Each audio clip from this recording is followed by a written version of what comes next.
R C ಬಿಗೆ ಮನೆ ಅಂಗಳದಲ್ಲಿ 3ನೇ ಸೋಲಿದು. ಯಾವ ತರ ಸೆನ್ಸ್ಲೆಸ್ ಕ್ರಿಕೆಟ್ ಆಡಿದ್ರು ಅಂದ್ರೆ ಇವತ್ತು ಬ್ಯಾಟಿಂಗ್ ಅಂತೂ ಕೇಳಂಗೆ ಇಲ್ಲ ಬಿಡಿ. ಬಾಲರ್ಸ್ ಅಂತೂ ಇವತ್ತು ಹ್ಯಾಟ್ಸ್ ಆಫ್ ಹೇಳ್ಬೇಕು. ಆ ತರ ಲೋ ಸ್ಕೋರ್ ಇದ್ರೂ ಒಂಥರ ಫೈಟ್ ಕೊಟ್ರಲ್ಲ ಲಾಸ್ಟ್ ವರ್ಗು. ಏನೋ ಆಗುತ್ತೆ ಗೆಲ್ಬೋದೇನೋ ಆರ್ ಸಿ ಬಿ ಅನ್ನೋ ತರಾನೇ ಇತ್ತು ಮ್ಯಾಚ್. ಅಲ್ಲಿವರೆಗೂ ಫೈಟ್ ಕೊಟ್ರು ಇವತ್ತು ಬಾಲರ್ಸ್ ಬಗ್ಗೆ ಅಂತೂ ಈ ಸೀಸನ್ ಅಲ್ಲಂತೂ 1% ಡೌಟ್ ಇಲ್ಲ ಬಿಡಿ. ಟಾಪ್ ನಾಚ್ ಪರ್ಫಾರ್ಮೆನ್ಸ್ ಕೊಡ್ತಾ ಇದಾರೆ. ಆದ್ರೆ ಬ್ಯಾಟ್ಸ್ಮನ್ಗಳು ಅದು ಚಿನ್ನಸ್ವಾಮಿ ಸ್ಟೇಡಿಯಂ ಅಂತ ಬಂದಾಗ ಯಾವ ತರ ಆಡ್ತಾ ಇದಾರೆ ಅಂದ್ರೆ, ಮಳೆ ಬಂದು ಇವತ್ತು 14 ಓವರ್ಸ್ ಮ್ಯಾಚ್ ಆಗಿದ್ದು, ಮಳೆ ಬಂದು ಇಬ್ಬರಿಗೂ ಒಂದೊಂದು ಪಾಯಿಂಟ್ ಆಗಿದ್ರೆ ಚೆನ್ನಾಗಿರ್ತಿತ್ತು ಅನ್ಸ್ತು ನನಗೆ. ಆ ತರ ಕ್ರಿಕೆಟ್ ಆಡಿದ್ದು. ಫಸ್ಟ್ ಬ್ಯಾಟಿಂಗ್ ನೋಡೋವಾಗಂತೂ ಬಿಡಿ, ಟಾಸ್ನ ಗೆದ್ದು ಪಂಜಾಬ್ ಅವರು ಫೀಲ್ಡಿಂಗ್ ನ ಆಯ್ಕೆ ಮಾಡ್ಕೊಂಡ್ರು. ಯಾಕಂದ್ರೆ ಮಳೆ ಬೇರೆ ಬಂದಿತ್ತಲ್ಲ. ನೆಕ್ಸ್ಟ್ ಮಳೆ ಬಂದು ಡೆಕೆಟ್ ಲೂಯಿಸ್ ಸಿಸ್ಟಮ್ ಬಂದ್ರು ಬರ್ಬೋದು ಅನ್ನೋ ಕಾರಣಕ್ಕಾಗಿ ಅವರು ಫೀಲ್ಡಿಂಗ್ ಆಯ್ಕೆ ಮಾಡ್ಕೊಂತಾರೆ.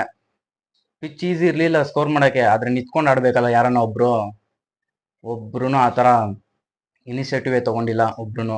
ಫಿಲ್ ಸಾಲ್ಟ್ ಅವರು ಮತ್ತೆ ಕೊಹ್ಲಿ ಅವ್ರು ಬರ್ತಾರೆ ಓಪನಿಂಗ್. ಎಲ್ಲ ಫೋನ್ ನಂಬರ್ಗಳು ಇರ್ತಾ ಇದ್ದಲ್ಲ, ಆ ತರ ಸ್ಕೋರ್ಗಳು ಇವತ್ತು 1, 4, 3, 2. ಏನು ಮಾಡಕ್ಕಾಗಲ್ಲ. ಒಂಥರ ಹೋಮ್ ಪಿಚ್ ನಮ್ಗೆ ನಸೀಬೆ ಖರಾಬ್ ಆಗ್ಬಿಟ್ಟಿದೆ ಅನ್ಕೊಳ್ಳಿ. ಹೋಮ್ ಪಿಚ್ ಅಲ್ಲಿ ನಮ್ದು ಏನಕ್ಕಂತ ಗೊತ್ತಿಲ್ಲ. ನೆಕ್ಸ್ಟ್ ಮ್ಯಾಚ್ನು ಅವ್ರ ಮೇಲೆನೆ ಇರೋದು, ಪಂಜಾಬ್ ಮೇಲೆನೆ. ಯಾವ ತರ ಆಡ್ತಾರಂತ ಗೊತ್ತಿಲ್ಲ. ಯಾವ್ದು ಹೋದ್ ಮ್ಯಾಚ್ ಅಲ್ಲಿ ಯಾವ ತರ ಬಿಟ್ಟಿದ್ರು ನೋಡಿ ಬಾಲಿಂಗ್ ಪರ್ಫಾರ್ಮೆನ್ಸ್ ಪಂಜಾಬ್ ಅವರು, ಅದೇ ರೀತಿಯಾಗಿ ಅದೇ ರಿದಮ್ ಅಲ್ಲಿ ಆಡಿದ್ರು ಇವತ್ತು.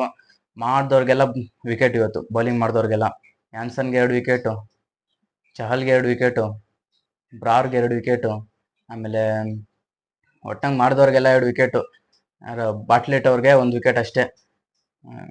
ಟೀಮ್ ಡೇವಿಡ್ ಅವ್ರು ನಿತ್ರು ಅಂತ ಸ್ಕೋರ್ ಬಂತು ಅಷ್ಟೇ. ಇಲ್ಲ ಅಂದ್ರೆ ಅದನ್ನು ಬರ್ತಾ ಇರಲಿಲ್ಲ. ಮೊದಲೇ 50 ಅವ್ರದ್ದು. ಇನ್ಫ್ಯಾಕ್ಟ್ ಹೇಳ್ಬೇಕಂದ್ರೆ ಚಿನ್ನಸ್ವಾಮಿ ಸ್ಟೇಡಿಯಂ ಅಲ್ಲಿ ಆಡ್ತಾರೆ 3 ಮ್ಯಾಚ್ನು ಟೀಮ್ ಡೇವಿಡ್ ಅವರೇ ಅಲ್ಲಿ ಒಂದ್ ಸ್ವಲ್ಪ ಮರ್ಯಾದೆ ಕೊಡುವಂತ ಸ್ಕೋರ್ನ ಕಲೆ ಆಗ್ತಾ ಇರೋದು. ಅದನ್ನ ಬಿಟ್ರೆ ಇನ್ಯಾರು ಆಡ್ತಲ್ಲ. ರಜತ್ ಪತಿದಾರ್ ಅವರು ಕ್ಯಾಪ್ಟನ್ ಅವರು ಒಂದ್ ಸ್ವಲ್ಪ ಟಚ್ ಅಲ್ಲಿ ಕಾಣಿಸಿದ್ರು ಅಷ್ಟೇ. ಅವ್ರು ಹೊಡೆಯಕ್ ಟ್ರೈ ಮಾಡ್ಬೇಕಂದ್ರೆ ವಿಕೆಟ್ ಇರ್ಬೇಕಲ್ಲ ಹಿಂದೆ. ಎಲ್ಲ ವಿಕೆಟ್ ಕೊಟ್ಟಿ ಹೋಗ್ತಾ ಇದಾರೆ.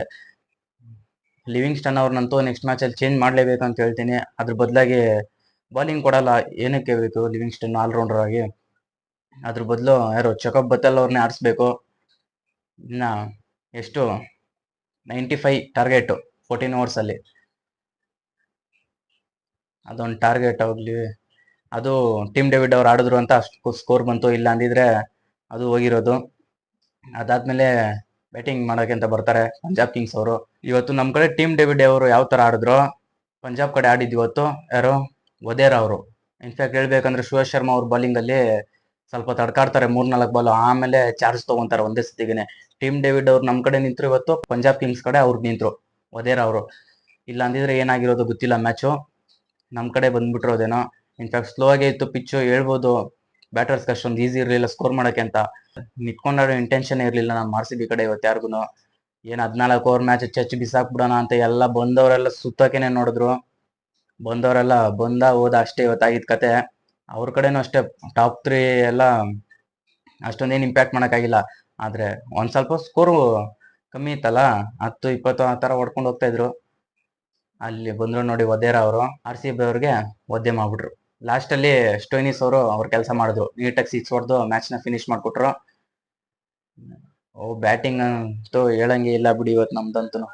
ಏನ್ ಮಾಡ್ತಾರೋ ಗೊತ್ತಿಲ್ಲ. ಮಳೆ ಬಂದ್ಬಿಟ್ಟು ಮ್ಯಾಚ್ ನಿಂತೋಗ್ಬಿಟ್ಟಿದ್ರೆ ಎಷ್ಟೋ ಮಸ್ತಾಗಿರೋದು. ಏನ್ ಮಾಡೋಕ್ಕಾಗಲ್ಲ. ಬೌಲಿಂಗ್ ಅಂತೂ ಖತರ್ನಾಕ್ ಆಗಿ ಮಾಡಿದ್ದಾರೆ. ಬೌಲಿಂಗ್ ಅಂತೂ ಏನು ಹೆಸರಿಡಂಗಿಲ್ಲ. ಆದ್ರೆ ಬ್ಯಾಟಿಂಗ್ ಸ್ವಲ್ಪ ಇಂಪ್ರೂವ್ ಮಾಡ್ಕೋಬೇಕು. ನೆಕ್ಸ್ಟ್ ಮ್ಯಾಚ್ ಪಂಜಾಬ್ ಮೇಲೆನೆ ಇರೋದು. ಆದ್ರೆ ಅವರು ಹೋಮ್ ಪಿಚ್ ಅಲ್ಲಿ ನೋಡೋಣ ಏನಾಗುತ್ತೆ ಅಂತ. ಇದಕ್ಕೆಲ್ಲ ಟೆನ್ಷನ್ ತಗೊಳಲ್ಲ. ಇದ್ರಕ್ಕಿಂತ ಹೀನಾಯವಾಗೆಲ್ಲ ಸೋತ್ಕೊಂಡ್ಬಿಟ್ಟಿದೀವಿ ನಾವು. ನೋಡಿರೋಷ್ಟು ಆರ್ ಸಿ ಬಿ ಫ್ಯಾನ್ಸ್ ನೋಡಿರೋಷ್ಟು ಯಾರು ನೋಡಿರಲ್ಲ ಅನ್ಕೊಂತೀನಿ. ಇದಕ್ಕೆಲ್ಲ ಏನ್ ತಲೆ ಕಟ್ಸ್ಕೊಳ್ಳಲ್ಲ. ನೆಕ್ಸ್ಟ್ ಮ್ಯಾಚ್ ಮಸ್ತಾಗಿ ಚಿಂದಿಯಾಗಿ ಆಡ್ತಾರೆ ಅನ್ಕೊಂತೀನಿ. ಆದ್ರೆ ಹೋಮ್ ಪಿಚ್ ಅಲ್ಲೇ ಸ್ವಲ್ಪ ಪ್ರಾಬ್ಲಮ್ ಇರೋದು. ಇರ್ಲಿ, ಅದನ್ನ ಇಂಪ್ರೂವ್ ಮಾಡ್ಕೋಬೇಕು ನಾವು. ನೆಕ್ಸ್ಟ್ ಮ್ಯಾಚ್ ಅಲ್ಲಿ ಏನಾಗುತ್ತೆ ಅಂತ ನೋಡೋಣ. ನಾಡಿದ್ದು ಮ್ಯಾಚ್ದು ಪ್ರಿವ್ಯೂ ನಾಳೆ ಬರುತ್ತೆ. ದಯವಿಟ್ಟು ಎಲ್ಲ ನೋಡಿ, ಲೈಕ್, ಶೇರ್, ಕಮೆಂಟು, ಸಬ್ಸ್ಕ್ರೈಬ್ ಮಾಡಿ. ಏನಿಲ್ಲ, ಆರ್ ಸಿ ಬಿ ಅವರು ಇಷ್ಟು ಚೆನ್ನಾಗಿ ಆಡ್ತಾರೆ. ಸೋತಿರೋದಷ್ಟೇ, ಏನಿಲ್ಲ ತೊಂದರೆ. ಅಷ್ಟು ಸ್ಕೋರ್ ಹೊಡೆದೇನೋ ಫೈಟ್ ಕೊಟ್ಟಿದೀವಲ್ಲ, ಅದಕ್ಕೆ ಮೆಚ್ಕೋಬೇಕು. ಫೈಟ್ ಮಾತ್ರ ಚಿಂದಿಯಾಗಿತ್ತು ಅನ್ಕೊಳ್ಳಿ. ಲಾಸ್ಟ್ ವರ್ಗುನು ಸುಮ್ಮನೆ ಒನ್ ಸೈಡೆಡ್ ಆಗಿ ಬಿಟ್ಕೊಟ್ಟಿಲ್ಲ. ಲಾಸ್ಟ್ ಓವರ್ ವರ್ಗುನು, ಇನ್ಫ್ಯಾಕ್ಟ್ ಲಾಸ್ಟ್ ಓವರ್ ವರ್ಗು ಹೋಗಿಲ್ಲ. ಆದ್ರೆ ಫೈಟ್ ಅಂತೂ ಕೊಟ್ಟಿದೀವಿ. ಗೊತ್ತಲ್ವ ನಾವು ಆರ್ ಸಿ ಬಿ ಅವರು ಯಾವತ್ತಿದ್ರು ಬಿಟ್ಕೊಡಲ್ಲ ಅಂತ. ಈ ಮ್ಯಾಚ್ ಹಿಂಗಾಗಿದೆ. ನೆಕ್ಸ್ಟ್ ಮ್ಯಾಚ್ ಚೆನ್ನಾಗಿ ಆಡ್ಲಿ, ನೋಡೋಣ ಏನಾಗುತ್ತೆ ಅಂತ. ಓಕೆ ಫ್ರೆಂಡ್ಸ್, ಬಾಯ್. ನೆಕ್ಸ್ಟ್ ವಿಡಿಯೋನಲ್ಲಿ ಸಿಗೋಣ. ನಾವು ಆರ್ ಸಿ ಬಿ ಅವರು ಎದೆಲ್ಲಿ ಕಲ್ಲಿಕೊಂಡ್ಬಿಟ್ಟಿದೀವಿ, ಎಲ್ಲ ಗೊತ್ತಾಗಲ್ಲ ನಮಗೆ. ಏಯ್ ಕಟ್ ಮಾಡೋ. ಕನ್ನಡ ತಾಯಿ ಮಕ್ಕಳೆಲ್ಲ ಎದ್ ಬಂದ್ರಪ್ಪ ಹೋಗ್ಮಾ.